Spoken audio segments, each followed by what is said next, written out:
ఏది అయినా ట్రై చెయ్యి ఆచి చికెన్ మసాలా. ఆచి చికెన్ మసాలా. రాజధాని అమరావతి అని ఆంధ్రులంతా ఫిక్స్ అయిపోయారు. 3 రాజధానుల ప్రతిపాదనను తిప్పికొట్టి గత ఎన్నికల్లో వైసీపీని చావు దెబ్బ కొట్టారు. ఇక ఇప్పుడు పార్లమెంట్ కూడా రాజధానిగా అమరావతికి చట్టబద్ధత కల్పిస్తూ బిల్లును ఆమోదించింది. అయినా జగన్ పార్టీ స్టాండ్ మాత్రం మారటం లేదు. వైసీపీలో అదే గందరగోళం కొనసాగుతూ బూమరాంగ్ అవ్వటం ఖాయంగా కనిపిస్తోంది. అసలు రాజధాని విషయంలో వైసీపీలో ఎందుకంత గందరగోళం?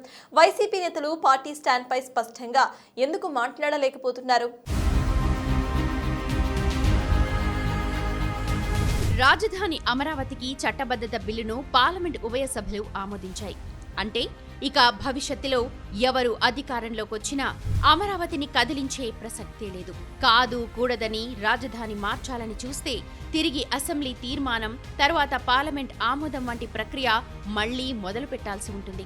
ఇప్పుడంటే రాష్ట్రంలో కేంద్రంలో కూటమి ప్రభుత్వమే ఉండటంతో అంతా సజావుగా సాగిపోయి ఏపీ వాసులందరూ హ్యాపీ అవుతున్నారు. మరి పొరపాటున రేపు వేరే ఎవరైనా రాజధానికి మార్పుకు తిరిగి కుట్రలు పన్నితే ఈ చట్టబద్ధత ప్రాసెస్ అంత ఈజీ ఏమీ కాదు. కళ్ల ముందే వాస్తవ పరిస్థితి కనిపిస్తూ ఉన్నా అమరావతిపై వైసీపీ ఇంకా విషం కక్కే ప్రయత్నం చేస్తూనే ఉంది. సందర్భం వచ్చినప్పుడల్లా కొత్త అంశాన్ని తెరపైకి తెస్తూ వైసీపీ నేతలు నానా యాగి చేస్తున్నారు. తాజాగా వైసీపీ అధ్యక్షుడు విచిత్రమైన లాజిక్ వినిపించారు. మచిలీపట్నం, విజయవాడ, గుంటూరు నేషనల్ హైవే పరిసరాలను అనుసంధానం చేస్తూ రాజధాని ఏర్పాటు చేయాలన్న తన ప్రతిపాదనను ఎవరూ పట్టించుకోవడం లేదు అన్న వాదనను మొదలుపెట్టారు. ఆ 3 ప్రాంతాల పేర్లతో అక్షరాలు కలిసి వచ్చేలా మావిగన్ అని తన రాజధానికి పేరు కూడా పెట్టేసుకున్నారు. ప్లాన్ బి కింద మేము చెప్పినాము. మచిలీపట్నం టు విజయవాడ 70 కిలోమీటర్లు, విజయవాడ టు గుంటూరు మరో 40 కిలోమీటర్లు, మొత్తం ఈ 110 కిలోమీటర్లు నేషనల్ హైవే రోడ్డు ఉంది. ఈ నేషనల్ హైవేకు కాస్త అటు ఇటుగా ఈ మొత్తం క్యాపిటల్ ఏరియా కింద డిక్లేర్ చేయండి. మచిలీపట్నం నుంచి ఎంఏ తీసుకోండి, విజయవాడ నుంచి విఐ తీసుకోండి, గుంటూరు నుంచి జియుఎన్ తీసుకోండి, మావిగన్ అని పేరు పెట్టండి. మచిలీపట్నం, విజయవాడ, గుంటూరు, మావిగన్. సరే, గన్ అంటే బాగుండదు నీకు, అది జగన్ అనేది గుర్తుకొస్తుంది లేదనుకుంటే సరే వేరే పేరు పెట్టండి. ఈ మావిగన్, ఈ క్యాపిటల్ ప్రాంతం ఫ్యూచర్లో ఎకనామిక్ ఇంజిన్ అవుతుంది. జగన్ నోట మావిగన్ మాట రాగానే అందులో కూడా తన పేరు ఉండేలా మాజీ సీఎం పెద్ద స్కెచ్చే గీశారు అన్న సెటైర్లు పేలడం మొదలైంది. మరి ముందు నుంచి జగన్ కు మావిగన్ ఆలోచన ఉన్నప్పుడు 3 రాజధానుల ప్రతిపాదన ఎందుకొచ్చిందో, గతంలో విజయవాడ, గుంటూరు మధ్యలో రాజధాని భవనాలు కడితే సరిపోతుందని ఎందుకన్నారో ఆ ప్రభువుకే తెలియాలని అందరూ పెద్ద ఎత్తున వ్యంగ్యాస్త్రాలు సంధిస్తున్నారు. మరోవైపు అసలు రాష్ట్రాలకు రాజధాని అన్న ప్రస్తావనే రాజ్యాంగంలో లేదని మాజీ ముఖ్యమంత్రి వర్యులు అంటున్నారు. మరి అసలు ఆ పార్టీ వారు అమరావతికి వ్యతిరేకంగా అన్ని వాదనలు ఎందుకు వినిపిస్తున్నారో వారికే తెలియాలి. ఇక ఇప్పుడు అమరావతి రాజధాని చట్టం పార్లమెంట్లో ఆమోదం పొందింది. అమరావతి రాజధానిని రాజముద్ర పడింది. అయినా మేము అధికారంలోకి వస్తే మార్చలేమా అంటున్నారు. ఇప్పటికీ 3 రాజధానుల నినాదమే కరెక్ట్ అన్న విధంగా నాయకులు మాట్లాడుతుండటంతో వైసీపీ శ్రేణులే ఇదేం గోలరా అని జుట్లు పీక్కుంటున్నారంట.